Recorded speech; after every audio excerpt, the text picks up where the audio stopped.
In today's end card, we're going to be talking about critical hits. Now, if you ask me, critical hits are pretty straightforward. If you land a critical hit, it means that you deal more damage. That's the gist of it. But there are some specific things that were kind of wonky when it comes to Generation 1. I'm pretty sure all of them were fixed in Generation 2, but for Generation 1, things are going to be a little different. So, just remember, everything here, Generation 1 only. Now, the first thing that you should know about critical hits is that it will always ignore all stat modifications that were in effect.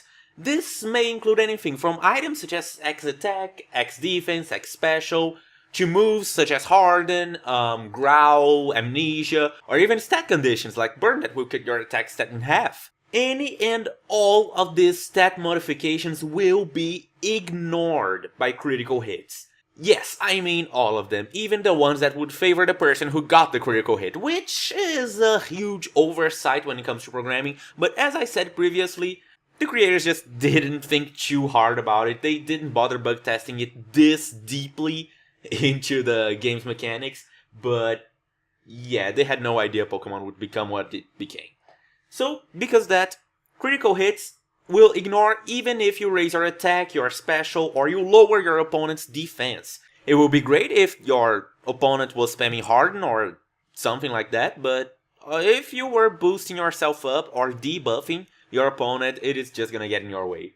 The next thing we need to know about critical hits is that the damage it deals is not fixed. It is actually determined by the level of the Pokemon that got the critical hit, meaning that the lower the Pokemon's level, the lower the bonus damage from a critical hit will be. So, for example, if you have a Pokemon that is level, let's say 5, its critical hit is going to be only 1.5 times stronger than a normal hit. However, if your Pokemon is already level 20, it will be 1.8 times. And if your Pokemon is, let's say, level 95, it will be 1.95 times stronger.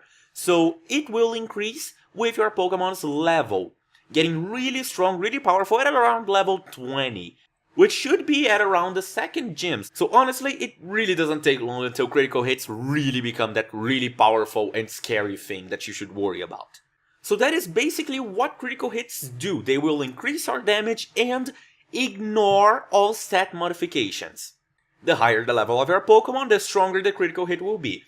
Now, in Generation 1, for some reason, I have no idea why, critical hit chance is based off of speed. Yeah. Basically, fast Pokemon are more likely to get critical hits than slow Pokemon. Slow Pokemon, slow poke. Get it? It was a funny. So you might be thinking that the chance of getting a critical hit it would be something flat like 10%, 5%, 1.6%. Or maybe 12%, something like that, but no. In Generation 1, it depends on the base speed stat of your Pokemon species. So take for example Pikachu, a Pokemon that has 90 base speed. The chance of any Pikachu at all getting a critical hit will be 90 divided by 512. That will give you the percentage of how often you will land critical hits. Remember that this is just a chance, it really doesn't mean anything. You could get really unlucky and never get a critical hit. It's just chance, that's how chance works. So what this means is that, yeah, fast Pokemon will land critical hits more often. That's all there is to it. And slow Pokemon will pretty much never land critical hits. Now, in the game, there is this move called Focus Energy. Focus Energy is supposed to increase your chances of getting a critical hit. But because of a programming oversight, a bug was left in where instead of increasing your chance of getting a critical hit, Focus Energy will actually lower your chance of getting a critical hit, dividing it by a further 4. So the chances of you getting a critical hit with Focus Energy is actually the base speed of your Pokemon divided by 2048. Ridiculous, I know, but that's how it went. They just forgot to test it. And yes, this is all valid for the Virtual Console versions as well. The Virtual Console versions are a perfect copy of the original cartridges. So yes, everything here is valid for the Virtual Console. Just like Focus Energy, there's also this item called Dire Hit, which once again was supposed to increase your chances of getting a critical hit making it 4 times more likely, but yeah, same bug, same thing. Instead of increasing, it actually lowers it by 4. Exactly the same thing as focus energy. So if your Pokemon tries to learn focus energy, don't teach it, because it will just take up your move space and then it's not gonna do you any good in battle. You're better off using Splash anyway. Actually, you are better off using Splash than focus energy, because focus energy hinders you while Splash just does nothing, so Splash is better than focus energy. And the same goes for Dire Hit. If you pick up any Dire Hits, just sell them. They're not going to do you any good. Never buy them, because once again, they're not going to do you any good. So ignore those 2 things. Now, in the games, there's also this one thing called moves that have a high critical hit ratio.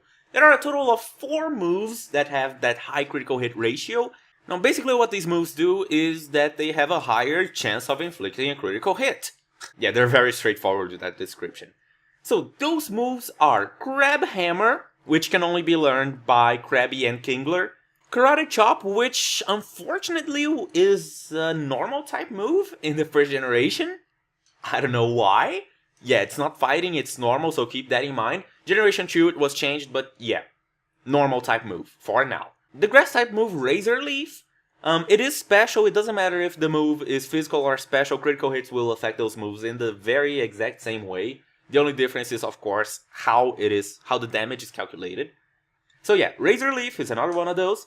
And last one is Slash. Normal type move, high crit chance. Basically, what it does is increase the chance of getting a critical hit by 8 times. So instead of your chance being the base speed divided by 512, your chance of getting a critical hit with those moves is the base speed of a Pokemon divided by 64.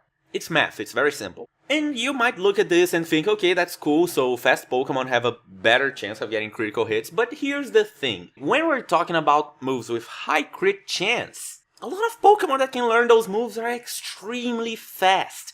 Their base speed will be above 64, meaning that you will have a pretty much guaranteed chance of always getting a critical hit with those moves, as long as the Pokemon using that high crit chance move has a higher than 64 base speed. And by base speed, I mean the little stat that I always talk about whenever we meet a new Pokemon in the wild that we can catch.